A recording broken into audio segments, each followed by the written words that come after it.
একদম প্রথম দিন থেকে কিভাবে কম্পিটিটিভ এক্সামের জন্য প্রস্তুতি নেবে সম্পূর্ণ মাস্টার প্ল্যান আজকের ভিডিওতে তোমাদেরকে বলবো।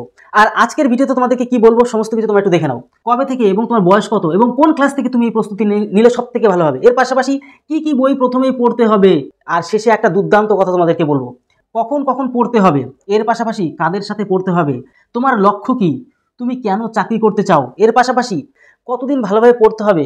নাম্বার 8, একটা বি প্ল্যান কি রাখা উচিত, এর পাশাপাশি পড়াশোনার পাশাপাশি শরীর সুস্থ কতটা রাখতে হবে, চাকরির জন্য কতদিন খাটবো, লাস্টে অবশ্যই তোমাদেরকে বলবো। যদি এমন ধরনের হেল্পফুল ভিডিও পেতে চাও এবং পরবর্তী অনেক ভিডিও বানানো আছে, অবশ্যই আমাদের নতুন হয়ে যদি থাকো তাহলে চ্যানেলটিকে সাবস্ক্রাইব করে বেল আইকনটিকে প্রেস করে রাখো। তাহলে চলো এক একটা করে তোমাদের সমস্ত বিষয়টা ক্লিয়ার করে দিচ্ছি। দেখো, তুমি যদি চাকরির জন্য প্রস্তুতি নিতে চাও, মানে তুমি যদি কম্পিটিটিভ এক্সামের জন্য খাটতে চাও, তাহলে সবার প্রথমত এই পয়েন্টগুলো তোমাকে ক্লিয়ার করা দরকার। তাহলে অবশ্যই প্রথম থেকে শেষ পর্যন্ত ভিডিওটা দেখো। তোমাদের একদম নিউ ফ্রেশার, তোমাদেরকে কথা দিচ্ছি, তোমরা যদি প্রথম থেকে শেষ পর্যন্ত ভিডিওটা একবার দেখে ফেলো তাহলে এসব বিষয় নিয়ে তোমাদের আর কোনো কনফিউজ থাকবে না। তাহলে চলো শুরু করা যাক। দেখো, যেটা একদম মেন টপিক সেটা হচ্ছে একদম প্রথম থেকে কিভাবে কম্পিটিটিভ এক্সামের জন্য প্রস্তুতি নেবো। একদম মাস্টার প্ল্যান যেমনটা বলেছি তোমাদেরকে, একদম সুপার প্ল্যান তোমাদেরকে বলে দেবো। চলো একদম প্রথম পয়েন্ট নিয়ে তোমাদের সাথে আলোচনা করছি। কবে থেকে, অর্থাৎ কোন বয়স থেকে আমরা শুরু করব এবং আমাদের কোন ক্লাস থেকে শুরু করাটা সব থেকে ভালো। দেখো, তোমাদেরকে বলবো যে তোমরা যেন 9, 10, 11, 12 এই চারটে যে বছর, এই 4 বছর তোমাদের একদম সুবর্ণ। এবার এমন না যে এই 4 বছরেই করতে, এমন না, সমস্ত প্ল্যান তোমাদেরকে বলে দিচ্ছি। তুমি যদি 9-এ উঠে পারো, সেখান থেকে তোমার ফুল প্ল্যান নিতে হবে যে আমি কম্পিটিটিভ লেভেলের জন্য খাটবো, বা কোনো একটা আমার টার্গেট রয়েছে, তার পিছনে আমি কোনো একটা জব পেতে চাই, কোনো একটা চাকরি করতে চাই, তখন থেকে তোমার সুপার প্ল্যানে ব্রেনটে ঢুকিয়ে নিতে হবে যে আমি এটা করবো, ব্যাস। তাহলে কি তোমার কিন্তু অবশ্যই 9 ক্লাস থেকে 12 ক্লাসের মধ্যে তোমাকে সম্পূর্ণ, এবার তুমি যদি 9-এ থাকো, তুমি যেই ক্লাস, তোমরা তো অনেকেই 9 থেকে 12 ক্লাসে অনেক ভাই বোনরা, প্রিয় ভাই বোনরা তোমরা রয়েছে আমাদের চ্যানেলে, তোমরা যেই ক্লাসেই থাকো না কেন, ঠিক আছে, 9 থেকে তুমি যেই ক্লাসেই পড়ো না কেন, তখন থেকে তোমার কিন্তু সম্পূর্ণ প্ল্যান নিতে হবে যে এই আমার কম্পিটিটিভ এক্সামের জন্য আমার খাটতে হবে, তার জন্য যা যা প্রয়োজন সেগুলো করতে হবে। তাহলে বুঝতে পারলে 9 থেকে 12-এর মধ্যে বা গ্র্যাজুয়েশন তোমরা যারা রয়েছো, পড়াশোনা করছো, প্রত্যেকে আমি বলবো 9 থেকে শুরু। এবার তোমার এখন বর্তমানে যদি চাকরির জন্য বয়স থাকে তাহলে কোনো রকম ছাড়াছাড়ি নেই। তাহলে তুমি যদি চাও, যদি এরকম একটা জব করতে চাও, তাহলে অবশ্যই তুমি কিন্তু এখন থেকে, আজকের দিন থেকে শুরু করতে পারো, ঠিক আছে। আর বয়স কত? 15 বছর প্লাস। এবার তোমার যত বয়স তুমি কিন্তু সেখান থেকে প্রস্তুতি নিতে পারো। তাহলে ক্লিয়ার হয়ে গেলে তোমার বয়স কত লাগবে, 15 বছর ঊর্ধ্বে হলে তুমি শুরু করো। কারণ কি 18 বছর তো তোমার অ্যাপ্লাই করতে শুরু করতে পারবে, তখনই 15, 16, 17, 18, 3-4 বছর, যখন তুমি 15, 16, 17, 18, এই 3 বছর, 15 পরের থেকে আমি গুনছি আর কি। আর যদি 15 শুরু থেকে করো তাহলে 4 বছর হয়ে যায়। তাহলে এই বয়সগুলো তুমি যদি এখান থেকে শুরু করে দাও, তারপর তুমি যদি এখন যেই সিচুয়েশনে আসো, যে বয়সে আসো, যেই ক্লাসেই পড়ো না কেন, বা পড়াশোনা ছেড়ে দেওয়ার পরেও তুমি যদি কোনো একটা সার্ভিস পেতে চাও, তাহলে অবশ্যই সেখান থেকে, আজকের থেকে, এই সেকেন্ড থেকে তুমি কিন্তু শুরু করতে পারো। সমস্ত প্ল্যান তোমাদেরকে বলে দিচ্ছি। তাহলে কোন ক্লাস আর কোন বয়স তোমাদের ক্লিয়ার হয়ে গেল। চলো দ্বিতীয় নম্বর বিখ্যাত একটা তোমাদের ট্রিক্স শিখিয়ে দিচ্ছি। সেটা কি কি বই আমরা পড়বো, এটা সব থেকে বড় ব্যাপার। আর সবার শেষে একটা গুরুত্বপূর্ণ কথাও তোমাদেরকে বলে দেবো, তাই অবশ্যই শেষ পর্যন্ত ভিডিওটাকে তোমাদের কিন্তু দেখতেই হবে। তাহলে কি বই পড়াশোনা করবো? দেখো, প্রথমত 4টে, চাকরির জন্য যদি খাটতে চাও বা কম্পিটিটিভ এক্সামের যদি খাটতে চাও, তাহলে 4টে সাবজেক্ট তোমাকে অবশ্যই প্রথম দিন থেকে শুরু করতে হবে। সেটা কি? সেটা হচ্ছে 1 নম্বর হচ্ছে গিয়ে তোমার ইংলিশ, 2 নম্বর হচ্ছে ম্যাথ, 3 নম্বর হচ্ছে গিয়ে আমাদের জিকে, 4 নম্বর কি রিজনিং। আর কারেন্ট অ্যাফেয়ার্স কথা বাদও জিকের মধ্যে, পার্টের মধ্যে পড়ে যাবে, ঠিক আছে। তাহলে এই 4টে জিনিস, ইংলিশ, ম্যাথ, জিকে, রিজনিং, এই 4টে সাবজেক্টে যে এই তোমরা যখন থেকে শুরু করো না কেন, যদি তুমি রেডি হয়ে যাও, তোমাকে যে কোনো চাকরির ক্ষেত্রে কেউ হারাতে পারবে না, 100% গ্যারান্টি দিলাম। এবার এক একটা চাকরির জন্য এক একটা সাবজেক্ট থাকে, যেরকম রেলের জন্য ইংরাজিটা থাকে না, আর বাদ বাকি অন্যান্য এসএসসির জন্য থাকে, তারপরে এই সমস্ত পুলিশের জন্য থাকে, যেটা কিনা তোমাদের ইংলিশের পোর্শনটা। শুধুমাত্র রেলের যতই পরীক্ষা হোক না কেন, ইংরাজিটা শুধুমাত্র রেলের পরীক্ষাতেই থাকে না। তাহলে ক্লিয়ার হয়ে গেলে, আর বাদ বাকি ক্ষেত্রে, চাকরির ক্ষেত্রে ইংরাজি কিন্তু অবশ্যই থাকে। এবার চলে গেলাম, তাহলে বুঝতে পারলে এবার কী বই পড়বো। তাহলে কী বই পড়বো, তোমাদের প্রত্যেককে বলবো ইংরাজির জন্য অবশ্যই গ্রামার। তোমাদের নেক্সট ভিডিও আসতে চলেছে, ইংলিশ থেকে শুরু করে প্রত্যেকটা সাবজেক্ট। আমি তোমাদের ম্যাথটা, রিজনিংটাকে সম্পূর্ণ ক্লিয়ার করানো আছে, তোমরা প্রত্যেকে অ্যাডমিশন নিয়ে সেখান থেকে শিখছো, সেটা তোমাদের বলার নেই, তোমরা প্রত্যেকে জানো। তাহলে আমাদের ইংলিশের জন্য অবশ্যই একটা বই কিনে নেবে, বাজার চলছে, যেটা সব থেকে বেস্ট বই মনে হয় সেটা অবশ্যই। নেক্সট কোনো ভিডিওতে তোমাদের স্পেশাল বইয়ের নামটা বলে দেবো। ম্যাথের জন্য সুবিদ দাস, আপাতত সুবিদ দাসের বইটা তোমরা কিনে নিও, তোমাদের অনেকের কাছেই রয়েছে সেটা এখন বর্তমানে মার্কেট চলতি, আর আমাদের বইটাও তৈরি হবে, কিন্তু একটু লেট হবে, এখন সেটা বলছি না, তার জন্য তোমাদেরকে বলে দিচ্ছি যে বর্তমানে চলতি ভালো বেস্ট বই সুবিদ দাস স্যারের বইটা অবশ্যই তোমরা কিনে কিন্তু প্র্যাকটিস করো। এবার জিকের জন্য অবশ্যই তপতি পাবলিকেশন বই, তপতি পাবলিকেশনের বইটা অবশ্যই একদম সুপার লেভেলে তোমাদের স্ক্রিনে দিয়ে রাখছি। ওই বইটা তোমরা কোনো, আমি কিন্তু পাবলিশ করছি না কিছু, জাস্ট বিষয়গুলো যেগুলো সঠিক বই সেগুলি তোমাদের কিন্তু রেফার করছি। রিজনিংয়ের জন্য সুবিদ দাস স্যারের বই আছে, সেটা তোমরা কিনে নিতে পারো। এবার কি হয়, এই সুবির দাসের বইয়ের অঙ্ক এবং রিজনিং প্রত্যেকটা বইয়ের দাম 500 টাকা করে। প্রত্যেকটা বইয়ের দাম কত? 500 টাকা করে। অনেকে হট করে কিনতে পারে না, বা বই কিনলেই অঙ্ক রিজনিং, বিশেষ করে অঙ্ক বোঝা তো খুবই একটা চাপ হয়ে যায়, ঠিক আছে? তার জন্য তোমাদের ব্যবস্থা করে দিয়েছি প্রত্যেকটা চ্যাপ্টার ভিত্তিক। আমাদের যদি কোর্স নিয়ে নাও তাহলে সেখান থেকে সমস্ত জিনিসটা পেয়ে যাচ্ছে, কোনো রকম চিন্তা থাকছে না। তোমাদের কিন্তু আসছে সমস্ত প্ল্যান বলে, ডাউট ক্লাস থেকে শুরু করে সমস্ত কিছুই থাকছে, যারা পারছে না বলে দেওয়ার ব্যবস্থা রয়েছে, সবাই শিখছে। পশ্চিমবঙ্গের সমস্ত জায়গা থেকে শুরু করে আসাম, তারপর এদিকে যারা তোমরা আমার প্রিয় বাঙালি ভাষী, তোমরা প্রত্যেকেই কিন্তু জিনিসটা নিয়ে ভালো করে শিখছো। আর এখনও তোমরা যারা এখনও নেওনি, অবশ্যই কিন্তু প্রথম দিন থেকে তোমাদের সম্পূর্ণ সাহায্য করবে এই কোর্সটা। তাহলে এই জিনিসটা তোমরা কিন্তু এখান থেকে নিয়ে নিতে পারো। তাহলে বলে দিলাম, রিজনিংয়ের জন্য বলে দিলাম সুবির দাসের রিজনিং বইও পাওয়া যায়, সুবির দাসের অঙ্ক বইও পাওয়া যায়। এর পাশাপাশি জিকের জন্য তপতি পাবলিকেশনের বই বলে দিলাম। আর ইংরেজির জন্য তোমাদের নেক্সট কোনো ভিডিওতে সুপার লেভেল একটা বই বলে দেবো। আর একটু যদি বলি, ব্ল্যাক বুক একটা বই আছে, তোমরা সেই বইটাও নিয়ে ভালো করে প্র্যাকটিস করতে পারো। এর পাশাপাশি তোমাদের জন্য সুপার প্ল্যান যে সমস্ত বানানো ধীরে ধীরে হবে, তোমরা কিন্তু সেখান থেকে সমস্ত কিছু দেখেও নিতে পারবে। এবার পয়েন্ট নাম্বার 3, কখন পড়বো, মারাত্মক একটা ব্যাপার। আমি তোমাদের প্রত্যেককে বলবো কখন পড়লে সব থেকে ভালো হয়। দেখো, আমরা তো আমাদের দিন রাতে কত 24 ঘন্টা, তাই না? দিন রাতে আমরা কত, দিনে 12 ঘন্টা, রাত্রে কত 12 ঘন্টা, টোটাল হচ্ছে 24 ঘন্টা। এটা 12টা, এটা 6টা, এটা 3টা, এটা হচ্ছে আমাদের 9টা, আর এটা 10টা। সবসময় চেষ্টা করবে প্রথম সকালবেলা 6টার থেকে সকালবেলা 6টা, 4 ঘন্টা। আবার সারাদিন আড্ডাগুলি মারলে, বলতে খারাপ কিছু না, জাস্ট খেললে দুললে ঘোরাঘুরি করলে, এটা সেটা কাজ করলে, আবার সন্ধ্যে 6টার থেকে রাত্রে 10টা, 4 8 ঘন্টা। প্রথম শুরুতে 8 ঘন্টা পারবে না কেউ, কখনো সম্ভব না, ঠিক আছে? মন চাইবে হয়তো 2 দিন করবে জোশের বসে, পরের দিন কিন্তু আর ইচ্ছে করবে না। তাই প্রথমে অল্প 2 ঘন্টা বা 1 ঘন্টা দিয়ে শুরু করবে, তারপর ধীরে ধীরে জিনিসটা বাড়াতে হবে। এবার তুমি যদি ঠিক মতন বেশি সময় দিয়ে ধীরে না পড়ো, মানে একটা সময় এসে, তাহলে কিন্তু অ্যাকচুয়ালি কোনো কাজের কাজ কিছু হবে না, ঠিক আছে? এটা তোমাদেরকে বলে দিলাম। তাহলে কখন পড়তে হবে, অবশ্যই এর পাশাপাশি তুমি তোমার মতন করে একটা সময় বাঁচলে, তুমি তোমার মতন করে প্ল্যান করলে যে আমি এই সময় ফাঁকা পাই বেশি, এই সময় পড়বো, আমার এই সময় সুবিধা হয়, তোমার মতন করে পড়তে পারো, কোনো অসুবিধা নেই। এর জন্য তোমাদেরকে জিনিসটা আলোচনা করে দিলাম। এটা গেল সবথেকে বড় ব্যাপার। এবার কাদের সাথে পড়বো, চেষ্টা যদি করো সবথেকে ভালো হয় বন্ধুদের সাথে পড়বে।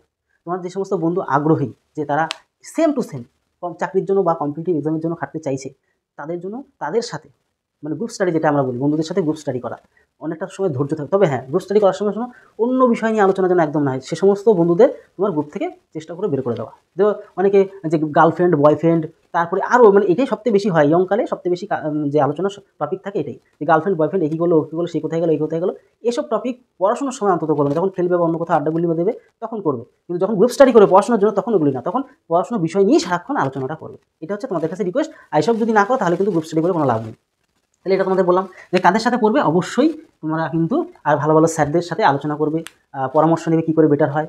আমি তোমাদেরকে তো বলে দিই, প্লাস তোমাদেরকে জিনিসটা বলেও দিলাম। এবার দেখো, আমার লক্ষ্য কী, জবটা কী, তোমার যদি মেন কী লক্ষ্য, তুমি কী করতে চাই। অনেকে হাইট বেশি থাকে, তারা পুলিশের জন্য যেতে চায়, আর্মির জন্য যেতে চায়, দেশকে ভালোবাসে, মানে অনেকটা, আমরাও তো প্রত্যেকেই আমরা ভারতবাসী, প্রত্যেকেই দেশকে ভালোবাসি, কিন্তু তারা একদম বর্ডার থেকে যুদ্ধ করার সেই মানসিকতা হয়, দেশকে রক্ষা করার সেই মানসিকতা তৈরি হয়, তারা সেখানে যায়। অনেকের হাইট কম থাকে, তারা পারে না।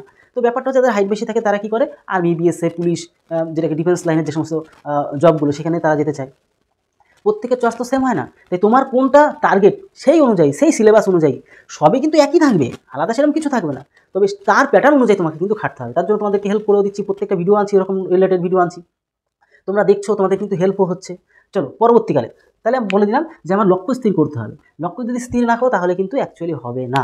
তাহলে কিন্তু দেখো, চাকরি তো সব কিছু এমনটা না, চাকরি করে যে তুমি ইনকাম করতে পারবে এমনটা কিন্তু একদম নয়। অন্য কিছু দিয়েও ইনকাম করতে পারবে, তার থেকে বেশি ইনকাম আছে, তার থেকে শুধু বেশি ইনকাম না, 1000 কোটি গুণ বেশি ইনকাম আছে। তবে তাদের পরিবারের সিচুয়েশন অনুযায়ী অনেকে করে, অনেকে বেশিরভাগ চাকরি কারা বেশি করে, আমি তোমাদেরকে বলছি। দেখো, যাদের পরিবার আর্থিক দিকে অনেকটাই উইক, যে না মানে অন্য কোনো রাস্তা নেই, অন্য কোনো অপশান নেই তাদের কাছে, তখনই কিন্তু তারা একটা চয়েস করে নেয়, বা অনেকের ভালোবাসা থাকে, ওটা তর্ক বিতর্কের মধ্যে চলে যাবো, আমি অত কন্ট্রোভার্সির মধ্যে যাচ্ছি না। যাদের অন্য কোনো অপশান থাকে না, বেশিরভাগ ক্ষেত্রে এটা দেখা যায় মধ্যবিত্ত পরিবার, তাদের ক্ষেত্রে বেশি লক্ষ্য করা যায় জিনিসটা। তাহলে আশা করি বুঝতে পারলে আমি কেন চাকরি করতে চাই। প্রথমত এটা জিনিস আনতে হবে যে আমার সিচুয়েশান কী, আমার কিসের জন্য চাকরি করতে চাই। সবার প্রথমে এটা আমি বলে বোঝাতে পারবো না, এটা তোমার মধ্যে প্রশ্ন আনবে, প্রশ্ন এনে নিজেকে বোঝাবে যে হ্যাঁ আমি এটার জন্য চাকরি করতে চাই, বা আমি এটার জন্য জব করতে চাই। তাহলে সেই মোটিভটা লেখো যে আমার এরকম পরিস্থিতি খারাপ, তার জন্য আমি চাকরিটা করতে চাই, বা আমি এই জিনিসটাকে বেশি ভালোবাসি, তার জন্য আমার কিন্তু এই চাকরিটা করতে হবে। তো মেন উদ্দেশ্য সেটাকে স্থির করো, তবেই কিন্তু তুমি কিন্তু ধরো কম্পিটিটিভ এক্সাম যাই হোক বা চাকরির পরীক্ষা যাই বলি আমি, তার জন্য একটা মানে জোশ পাবে, এনার্জি পাবে, আলাদা করে কিন্তু এনার্জি পাবে না। আচ্ছা, কতদিন ভালোভাবে পড়তে হবে, এই কতদিন ভালোভাবে পড়তে হবে এই বিষয়টা সবথেকে ইম্পর্ট্যান্ট একটা টপিক। যে আমি শুরু তো করলাম, কিন্তু কতদিন পড়বো, আমি তোমাদের প্রত্যেককে আমি বলে, যারা অফলাইনে পড়ে তাদের প্রথম দিনই আমি বলে দিই, শুরু যখন করছো বেশি সময় নষ্ট করলে হবে না, কারণ এই ভুলটা ম্যাক্সিমাম ক্ষেত্রে সবাই কিন্তু করে ফেলে। একদম ফার্স্ট 0 দিন থেকে যেদিন শুরু করবে 1 2 3 করে তো কন্টিনিউ যেতে থাকবে। প্রথমত টার্গেট থাকবে 6 মাস। 6 মাস তোমার মেন টার্গেট থাকবে। 6 মাসের মধ্যে তুমি অঙ্ক, রিজনিং, বিশেষ করে অঙ্ক আর রিজনিংটা, কেন এগুলো সবথেকে মেন টপিক। ইংলিশ, জিকে বললেও বাদ না, মেন হচ্ছে গিয়ে অঙ্কটা সবার প্রথম টার্গেট দিয়ে উড়িয়ে দেবে। কারণ অঙ্ক তোমার যদি চ্যাপ্টার অনুযায়ী বেঁধে যায় তাহলে কিন্তু কোনো লাভ হবে না। অঙ্ক, রিজনিং সর্বপ্রথম পড়ে নেবে, তারপর বাদবাকি জিকে টিকে হালকা হালকা পড়তে পড়তে এগোবে। 6 মাসের মধ্যে তোমার ফুল টার্গেট থাকবে সিলেবাসটা পুরোপুরি বুঝে নেবো।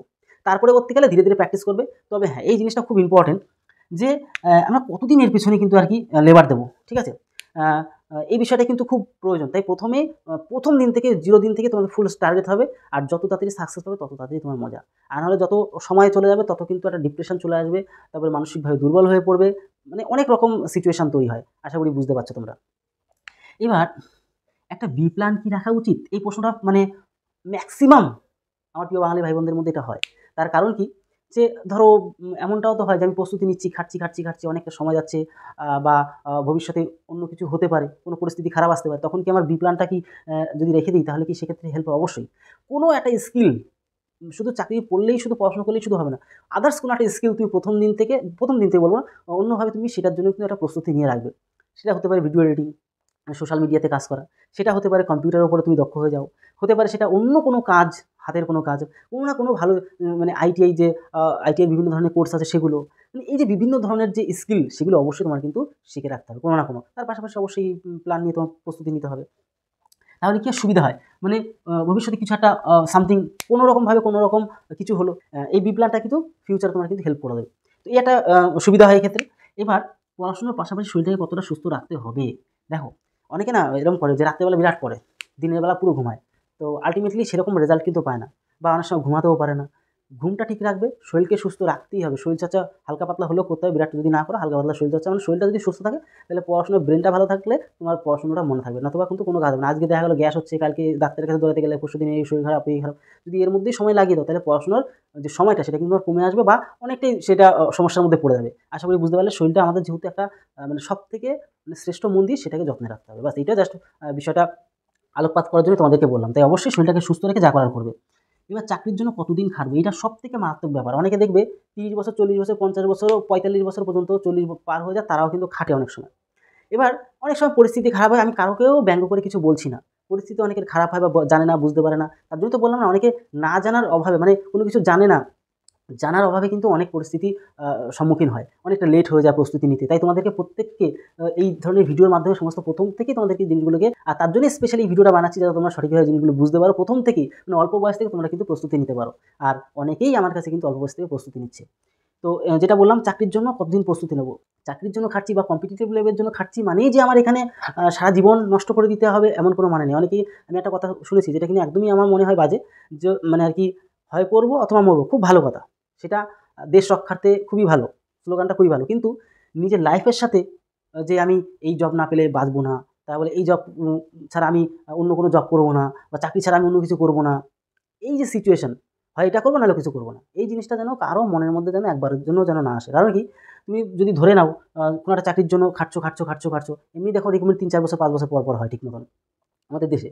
তো সেক্ষেত্রে সে সেন্ট্রাল লেভেলে হোক বা রাজ্য সরকারি হোক, তো সেক্ষেত্রে তুমি জেদ যদি খাটাও, যদি হয়ে যায় খুবই ভালো, আর হয়েও যদি তোমার সেভাবে প্রস্তুতি থাকে বা ভালো প্ল্যান থাকে, অনেক ব্যাপার থাকে সেক্ষেত্রে, যদি হয়ে যায় খুবই ভালো। যদি বা দেখছো যে আমি 5 বছর 6 বছর হয়ে যাচ্ছে, আমার হচ্ছে না, তাহলে আমি মনে করবো যে তুমি এই লাইন থেকে বেরিয়ে নেক্সট তোমার বি প্ল্যানের জন্য অবশ্যই ঠিক মতন খাটা শুরু করো। ধরো তোমার যদি বয়স 18 বছর থেকে শুরু করো, 18 থেকে জোর তুমি নয় গেলে 22 23 বছর 25 বছর, তার ঊর্ধ্বে বিলকুল যাবে না, তাহলে কিন্তু তোমার ফিউচার কিন্তু একদম বরবাদ হয়ে যাবে। আর যদি, হ্যাঁ এবার দেখো তাদের নিজস্ব ব্যক্তিগত ব্যাপার থাকে, তোমার চিন্তাভাবনার ওপর তুমি চলবে, কিন্তু আমি যেটা বলছি এটা সবথেকে আমার মনে হয় যে বেটার, যে না আমি দীর্ঘ অনেক বছর 5 6 বছর নয় সময় দিলাম, কিন্তু সারা বছর কিন্তু এর পিছনে সময় দেওয়া যাবে না, তাহলে তোমার ফিউচারটা বরবাদ হয়ে যাবে। এরকম অনেক আমি দাদাদের দেখেছি যারা ধরো 40 বছর 45 বছর খেটে যাচ্ছে, বা কোনো একটা চাকরির পেছনে একটা টার্গেট ছিল যে এটাই পাবো, আলটিমেটলি কিছু হয়নি, মানে একদম সম্পূর্ণ মানে আর কি বরবাদ হয়ে গেছে বলতে পারো।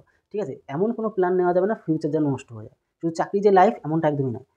এটা কিন্তু অনেকেই বোঝে না, তার জন্য তোমাদেরকে এই ভিডিওর মাধ্যমে একদম স্পষ্ট করে তোমাদের জিনিসটা বলে দিলাম। ঠিক আছে, এবার তার জন্য অবশ্যই তোমাদেরকে বলবো, যেরকম তোমাদের অঙ্কের ভিডিও, রিজনিংয়ের ভিডিও, তারপরে বিভিন্ন ধরনের আমাদের প্রত্যেকটা বাঙালি ভাই বোনদের যে করে হোক, মানসিকভাবে হোক, পড়াশুনো মানে এডুকেশনে হোক, সমস্ত রকমভাবে সাপোর্ট কিন্তু আমরা এই চ্যানেল থেকে দিয়ে যাচ্ছি। তাই অবশ্যই এরকম ধরনের হেল্পফুল ভিডিও পেতে অবশ্যই আমাদের চ্যানেল নতুন হয়ে থাকলে সাবস্ক্রাইব করে দাও, আর যদি পারো বন্ধুদের কাছেও শেয়ার করে দাও, যারা সঠিক, যাতে করে তারাও সঠিক তথ্যগুলো জেনে এই যে কম্পিটিটিভ এক্সাম বা চাকরির প্রস্তুতি নেওয়া শুরু করে। তার জন্য স্পেশালি ভিডিও তোমাদের জন্য বানানো। তাহলে ভিডিওটি তোমাদের কেমন লাগলো অবশ্যই কমেন্ট বক্সে জানাতে ভুলবে না। তাহলে ভিডিওটি আজ এই হলো, তোমাদের সঙ্গে অবশ্যই পরিবারের সাথে ভালো থেকো, সুস্থ থেকো। জয় হিন্দ, জয় ভারত।